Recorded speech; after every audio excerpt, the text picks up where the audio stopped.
Welcome to Conversations with Colie, where we have conversations about subjects we think about but often don't speak about. My name is Nicole Miller, and I'm the author of this book series, A through Z Guide to Raising a Good Human, a series I wrote to help in the communication process. Welcome back to another episode of Conversations with Colie. Today I'm talking to Karen Ricks, creator of Our Kitchen Classroom, where they delight in the multisensory learning experience that food provides. Welcome, Karen. Thank you so much for having me. You're so welcome. This topic, I've been in the restaurant industry for 30 years, so I feel that this topic is something that a lot of people don't discuss because I don't think they know how food correlates to mental health and stress and all the things. So I'm excited to have you. I am excited to be here, Nicole, and I'm always excited to talk about food. Good, me too. All right, so first the icebreaker question. Okay. All right, if you were a food, what food would you be? Oh, that's a tough one. So many foods to choose from, so many possibilities. Honestly, I have to say I'm a chocolate cake. Okay. I am rich and dark, and everybody wants a piece. But there's always so much complexity, so many layers. People just never know what they're getting when they dive in. You know what I mean? Yes. I looked on your page this morning and I saw your eggs Benedict and I said, my answer is the eggs Benedict all the way. It's my favorite. It Oh yours yeah. yours looks amazing. Thank you, thank you. You must be talking about the Mexican inspired version. I know we have had so much fun with local Mexican ingredients like all summer long. And yeah, eggs Benedict is a favorite of mine too. So yeah. Yes. And you get all the different layers. You get that runny yolk, you get that crispiness of the English muffin and then the pull of the English muffin. So yeah, I love it. Mhm. And then the And don't forget silkiness. the rich hollandaise. Yes, the silky rich hollandaise. So tell Yeah. everybody about yourself. Well, I am a wife, I'm a mom, I'm an educator, and a food lover, even before I take to the title of chef, cook. I love, love, love to teach, and I just love good food. And everything just sort of came together in the most organic way between the International Montessori School that I founded in Japan and my infant son on my hip and playing with food with the children in our school. It was just like our journey has been a real culinary adventure. I love And it. I love it too. I feel incredibly blessed. Yeah, I love that. So tell everybody that may not know or understand what is a multi-sensory experience in terms of food. Oh, okay. Well, when you really think about all of the typical five senses that we normally talk about, it's really easy to see how food encompasses all of those things. I mean, you get a chance to see your food and, whatever beautiful presentation as soon as it arrives in front of you at the table. But even more than that, especially if you're involved in the process of sourcing and preparing the food too, you get all of the wonderful combinations of smells as things are cooking or as you're breaking open or shredding or chopping things. You have the textural feel as you're peeling vegetables or chopping fruit and the wonderful sensory involvement of digging your hands in while you're mixing a dough. And all of these things don't just have the sights and the sounds and the smells, but of course we get a chance to touch and to taste our food. We're literally taking it all in through our bodies too. And so we have the sensory experience of the different textures in our mouths and the flavors and the aromas as we're enjoying our food. There is so much involved. And I love food as a learning tool because all of that multisensory input really just sets all the neurons firing in the brain, and it makes everything connect in the most meaningful and memorable ways. And it's just so exciting. Very, very Yes. personal. Yes, and I love that because when working in the food industry, when you have a food or a presentation of a plate that you can appreciate and be proud to give to the person consuming it, it would give me such a pleasure to watch people's reaction to eating the food and how it looked and people were like, Nicole, you really overthink. You overthink it, but no, it's necessary. It's It's it's a whole part of the experience. And I laugh because even as a child, my younger siblings will tell you I was the child who spent what they thought was an inordinate amount of time spreading the peanut butter and jelly to make sure it got all the way to the edges of the bread before assembling and cutting the sandwiches and arranging them beautifully on the plate before serving. yeah. So as I look back on, experiences like that, I know that I am where I was always meant to be. Yeah. And that appreciation for the beauty and the multisensory experience that is food has always been a part of who I am. Yeah.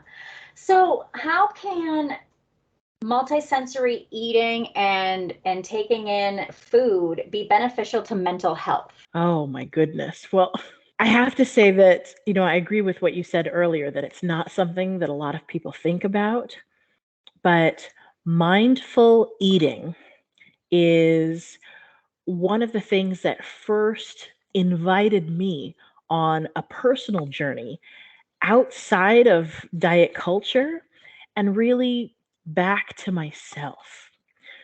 When we really stop and consider all of the different input that we get, the social opinions and pressures surrounding what to eat and when and in what quantities, there is a lot of negativity around it.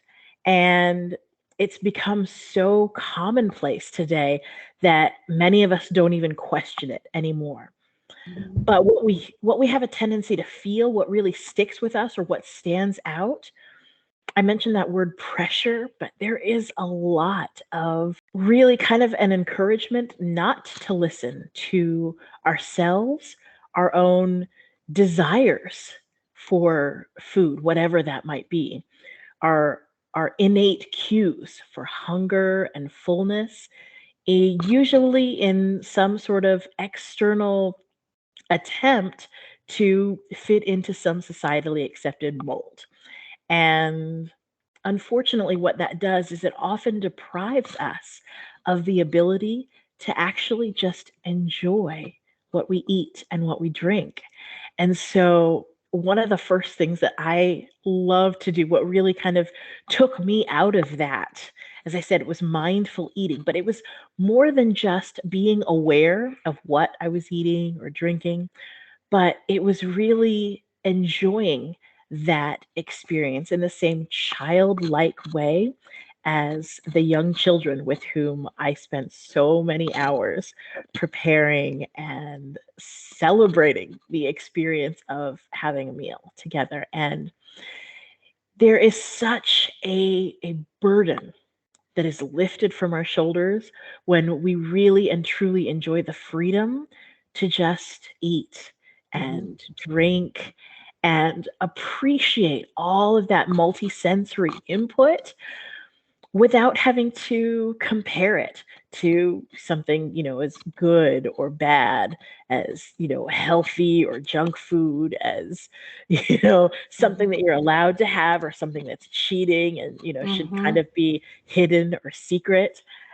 And like I said, there's a lot of negativity and pressure that really doesn't even register anymore until we take ourselves out of it, until we are really able to separate ourselves from it. And looking back on all of the years that I spent really beating myself up for something that I now feel the freedom to enjoy is really such a relief. I'm literally not spending a lot of mental energy berating myself when Yeah. I can just be enjoying. And that is really a huge relief, not just physically, but mentally and emotionally. Yeah. I was watching a program about mindful eating in Seattle. There are restaurants in Seattle that you Mhm, walk in, you sit mhm. down. I don't know that you order anything. I think you're just given something. Yeah, it's And probably a set course. yeah, and you just eat. No one says a Mhm, word. You mhm. just are grateful for what you're eating. You're processing how it feels in your mouth all the way down to your stomach. I mean, when I watched this, I was like, I need to do this. I need to do this. And it's so true that Mhm. here in the States, we think we have to be yammering our gums while we're eating and just consume it, hurry up, get done with this meal because then we have to be on to the next thing. Oh, yes, the rushing. I didn't even think about that as one of the added pressures, but that is so true too. And it even goes back before we even sit down to eat. Even the process of preparing food has to be Mm-hmm. fast too. If it takes longer than 30 minutes, then you're wasting your time, right? No. Right. Yes. Yes. So I love slow food and I embrace every opportunity to just enjoy all of the sensory experiences, including the preparation and even the cleanup afterward. Exactly. And you can include your children so you're spending good quality time.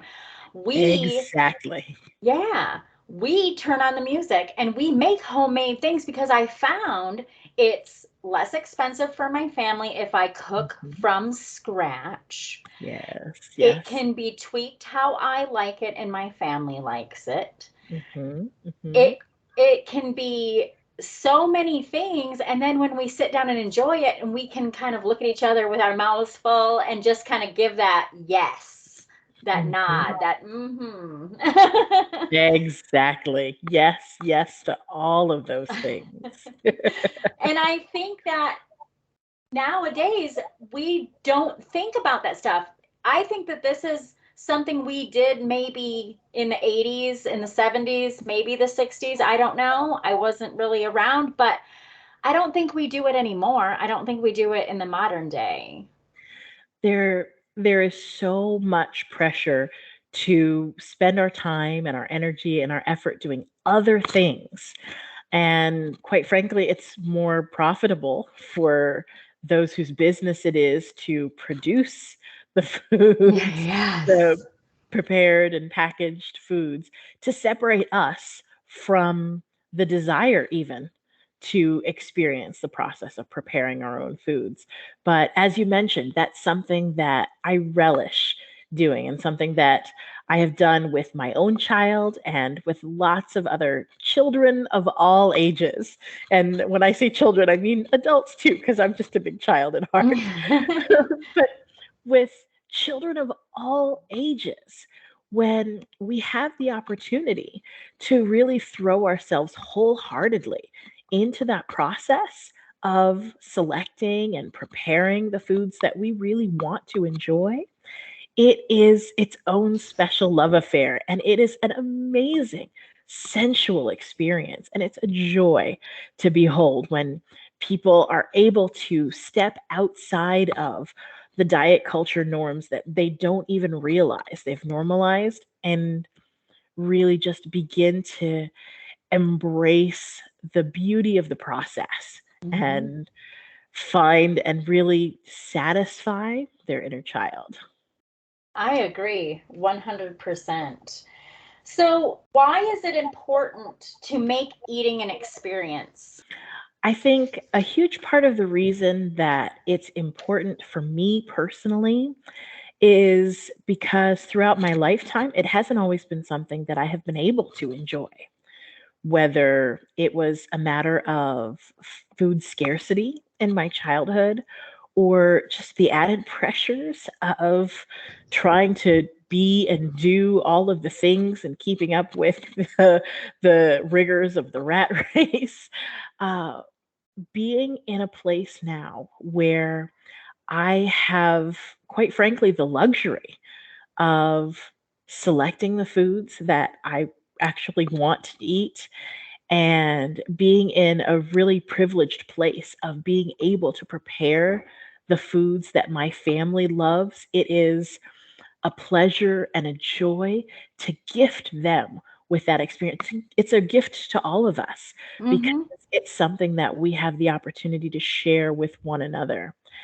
And it's so important to me for all those reasons, but it's also an important family tradition that we have developed that I feel really obligated to pass on to my child so that he doesn't have these same childhood traumas that I have Mm-hmm. related to scarcity and lack and fear, um, so that he can enter into an adulthood without having to recover from those same kinds of traumas, Yeah. so that he has a healthier relationship with food and his body and himself and the world around him than I had, quite frankly, when I was growing up. Yeah, and I think that when food is a scarcity, when you're a child especially, I think that you learn to appreciate it more. Food was a Absolutely. scarcity for me growing up as well. And when I felt that rawness in your stomach in the middle of the night because you're so hungry still, it made me appreciate every time I got something hot or Mhm. something presented that looked wonderful to consume. And kids that grow up with less savor when they get what everyone takes for granted. A lot of people Absolutely. take it for granted that food is just something that it's just something we're owed. We're supposed to have. Everyone's supposed to have, but they don't think about the people that don't.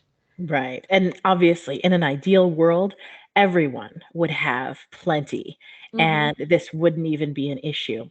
But because of that experience, I'm also able to translate through this process how we can take these ideas and concepts and desires that we have in our heads and actually use the work of our hands to create it, to see Mm-hmm. those dreams realized, and then to be able to present that realized dream to the world to share Mm-hmm. with our loved ones. And so, more than being about just creating a meal, it's really about creating the sort of life that we want to live. And more than anything, I think that's what we as parents want for our children. We want to say, you can be anything, you can do whatever you want.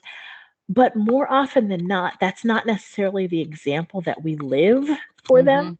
They Mm-hmm. see that our words might not match our deeds. And Yes. I don't want to be that hypocritical example for my child or, anyone else.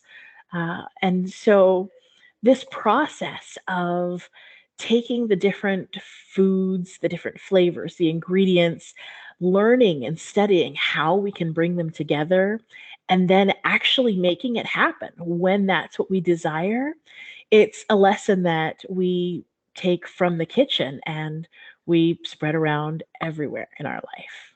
Absolutely. So explain why presentation is important to everyone because I've worked in places in the food service industry where Mhm. I would say that doesn't look good and I would refuse to take it and the chef would go, Mhm. just take it. What does it matter? Let, It's let's talk about why that presentation is so important.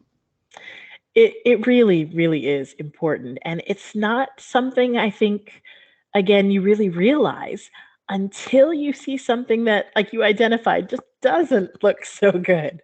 It's the kind of thing we take for granted when it's done well, but when it's done poorly, there's a really jarring reaction. I mean, we probably all have had that experience where food is placed in front of you and it just doesn't look appetizing. And the cliche is true for a reason. We eat with our eyes first.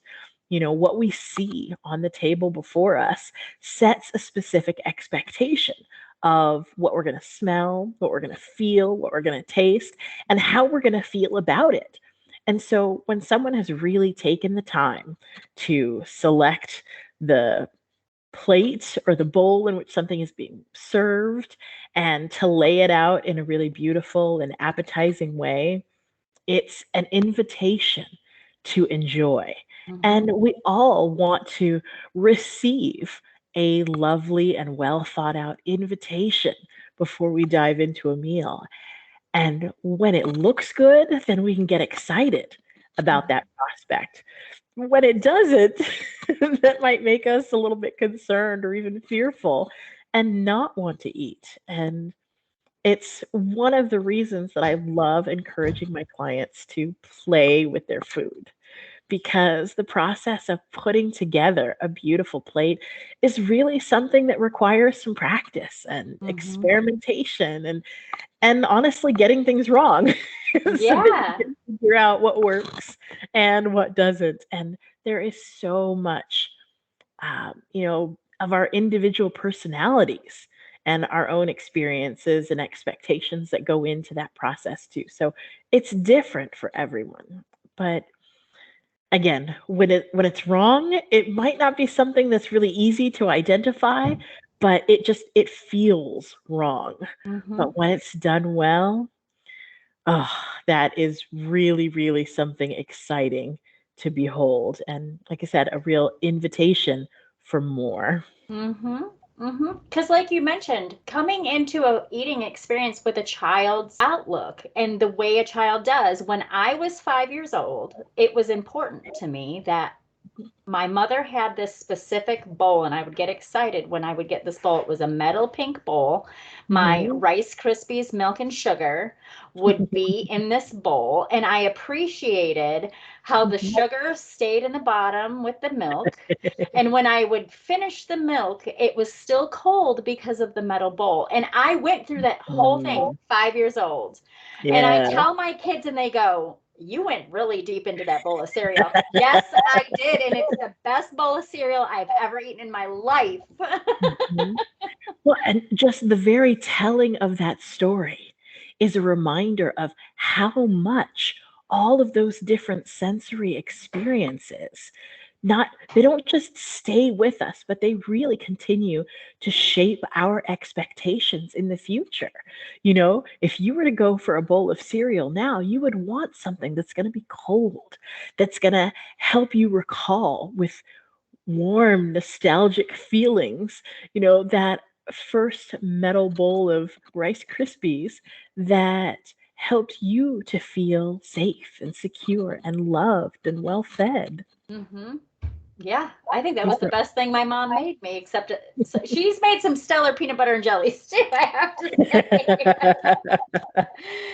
So, do you teach people how to eat mindfully? Because I think in the rat race of today, not a lot of people know how to do that or go there. Before we even get to the mindful eating, we start with mindful selection and investigation of our ingredients. And yes, I am always giving my clients permission to do exactly that, because for so many of us, from the time that we were young children, we've been taught that that's not what we're supposed to do. You're not supposed to smell your food. You're not supposed to poke at it. You're not supposed to take a taste, when you're preparing this or that or the other thing. You're supposed to just chop it up and put it in the bowl and be done with it. And that's just not the way we work as human beings. I mean, everybody knows that one of the first things that babies and young children do is grab for stuff and put it in their mouth. hmm We have this inherent need as just curious individuals to figure out what stuff is. And one of the best ways that we can do that is by touching and smelling and tasting and feeling. And Mm-hmm. so I encourage my clients to do that at every stage of the process, including, if necessary, having extra ingredients on hand so there's plenty to taste and still make Yes. whatever the recipe is that we're having. But by the time we've gone through that process, when it comes to actually eating and enjoying the food, we've already built up such an incredible anticipation for it that it's really a matter of holding space for people to be able to dive in the way that they've just been dying to do. Yes, I love that. I love that. So, why do you think people don't see the healing in preparing and growing and um, getting a beautiful dish to enjoy at home? Why do you think people don't really see the need for that anymore? They're looking for the quick and the Well, easy. in all honesty, we live in a fast food society these days. As I said, there's this expectation that if the basic preparation takes more than 30 minutes, you're wasting your time. Mm-hmm. That food is not important because we have so many other more important draws on our time, our energy, our efforts, our attention. And quite frankly, unfortunately, one of the hallmarks of diet culture really is sending a message that you're not supposed to enjoy your food, Right. that it's a luxury, it's an indulgence, um, and that if you are actually enjoying your food, then there must be something bad about it, or there must be something wrong with you. And that's Yeah. simply not true. But again, these are some of the messages that so many of us have internalized for so long that we don't even question it anymore. And so I encourage people to question those things. When Yes. people talk about how, oh, they really wanted to have some chocolate cake, but they decided not to because that would be bad. And they reached for something else instead. I ask, well, why not? Yeah. What's wrong with actually enjoying whatever it is you actually want? I feel like too often these days we are finding ourselves unsatisfied. And so much of it starts with the fact that we never allow ourselves to actually find satisfaction in the foods and the drinks that we're taking in. Mm-hmm. We think we have to substitute what we really want for something else that's considered more socially acceptable. Mm-hmm. And if we can't even satisfy our physical hunger, how can we honestly begin to truly know and understand ourselves enough to satisfy our emotional and mental and spiritual needs? Yeah. It's just not possible. It's true. That is so true. So, talk about why it's important to travel outside of your comfort zone and experience different cultures and different foods from across the globe. We were talking about how so many of our expectations are set by our experiences. And those experiences aren't just from early childhood, but every experience that we have in our lives, it continues to form a framework for what we expect in the future. And I have another amazing world schooling friend who likes to remind us that all of the most amazing growth tends to happen outside of our comfort zone. Yes. And I have certainly found that to be true throughout our world schooling experiences. We have found ourselves in a lot of unfamiliar places, culturally, linguistically, geographically. And through that process, obviously, mentally and emotionally too, we find ourselves in new and unfamiliar territory on a regular basis. But what happens is that just like, we exercise our muscles in a gym, this practice of stepping outside our comfort zone actually helps us to exercise the ability to grow, to adapt, to learn to be flexible, to challenge those basic assumptions that we have made because of our experiences in the past, and to grow so that we can expand what our expectations might be in the future. And that's really what uh, the way that I like to describe our global culinary adventures as a Yeah. family.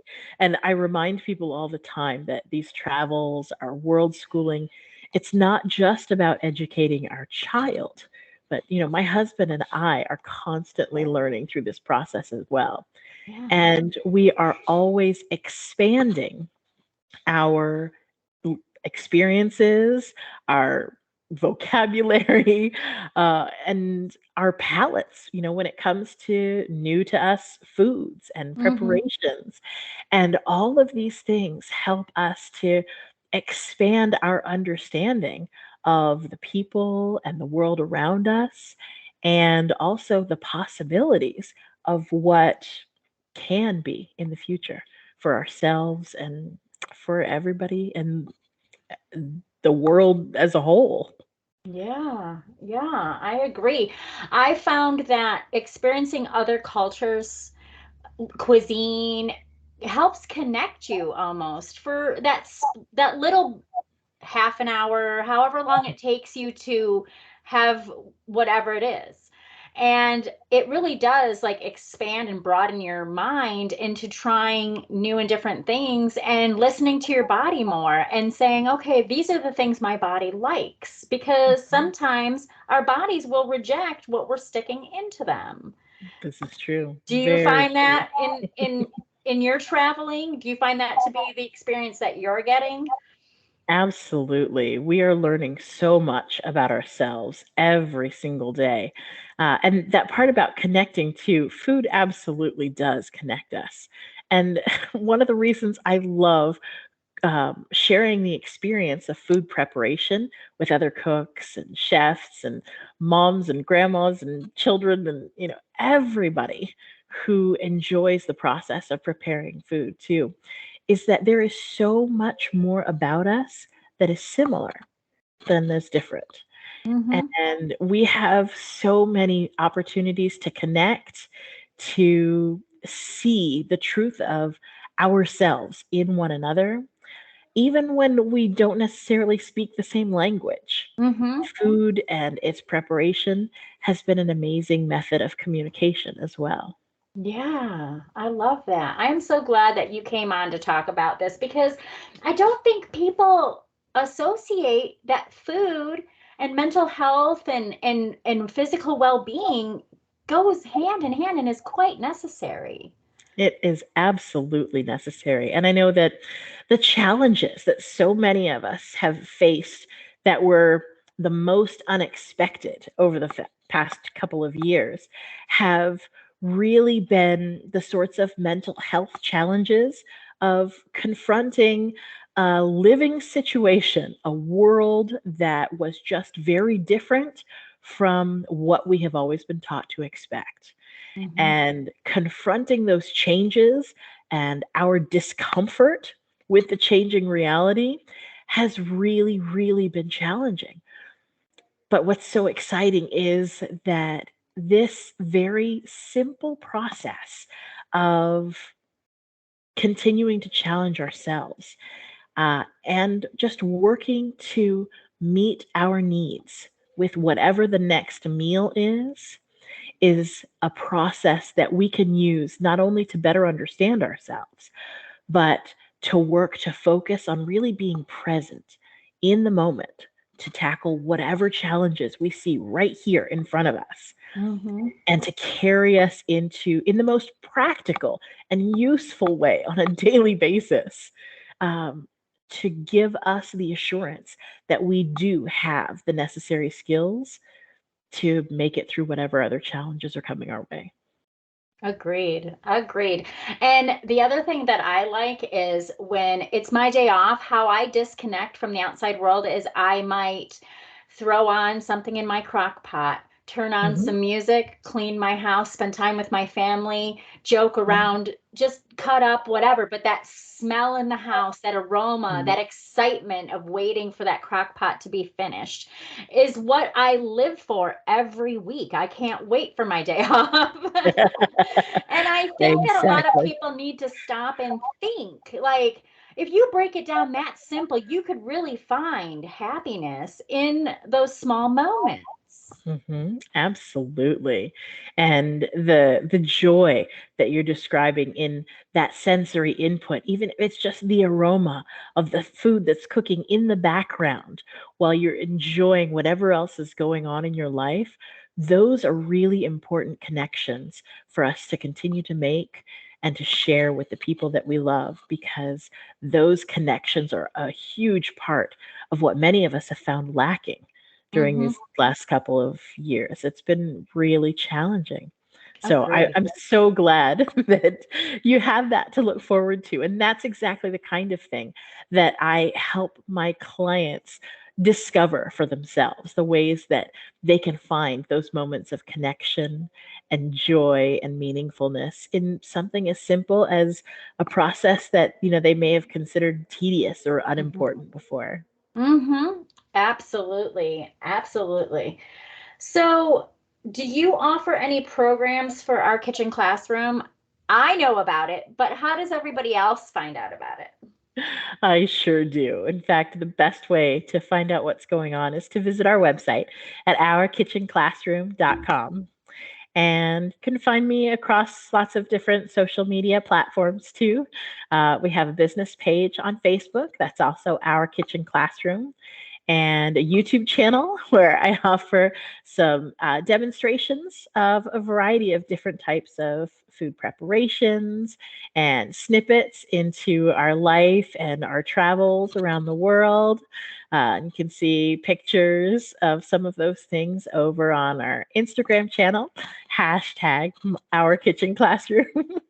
I love it. So yeah, you can reach out to me and all of those different methods.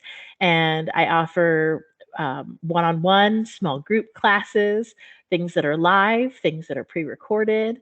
And for those that are out and about and traveling in the world again, might even be able to come and join me in person for a face-to-face workshop as well.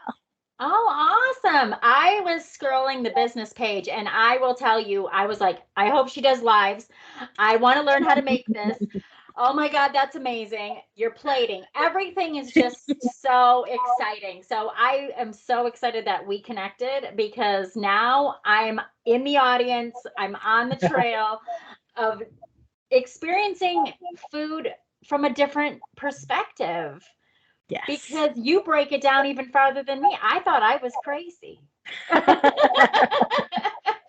Well, I have absolutely been called crazy, but this particular flavor of crazy just happens to love playing with food. Yes, and it feels good. I mean, all the words that we used in our conversation were Mhm. just, I mean, people need to really, I hope that from this episode that people will start seeing cooking, gardening, sourcing, gathering, all from a different perspective. An experience, have an experience in a restaurant. If you are in the industry of serving people, give them an experience that they'll walk away going, man, I want to go back there again. Yes, yes. And we relish those experiences. We have had the pleasure of enjoying experiences like that all over the world. And Yeah. I know that not everyone is necessarily in a position to travel all over the world like I'm able to enjoy with my family, but we give people the tools so that they can experience that in their own kitchen classroom, wherever that Yes. might be. And Yes. it's a fun way to travel virtually through our own kitchens. Yes, I was seeing that. You have a lot of different cultural foods. And so I was excited. I said, this is my branch out right here. This is how I'm going to learn. Do you have Well, any? Oh, go ahead. I'm sorry. Oh, I was just going to say that I have clients all the time who see something and it reminds them of something else that they had as a child, and they have, no sort of context or resources for recreating whatever that is. And so I encourage people to send me a friend request or send me an email or a message that says, "Hey, I saw this, I would love to learn how to make that. How can we make that happen?" I love doing that for my clients. Awesome. Awesome. Do you have any final thoughts that you want to share? I really just hope that people come away from our conversation today, as you said, with a desire to reconnect, Mm-hmm. in the kitchen with themselves, with their loved ones, with the nostalgia of a childhood experience that just makes them feel good. And I want them to give themselves permission to feel good, to indulge in that sense of nostalgia without guilt, without fear, without shame, just joy. Yeah.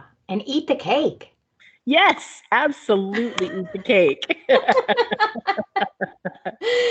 Oh my goodness. Thank you so much for being Thank on my you for show. having me, Nicole. It has been a joy and a privilege. I appreciate it. Truly, truly.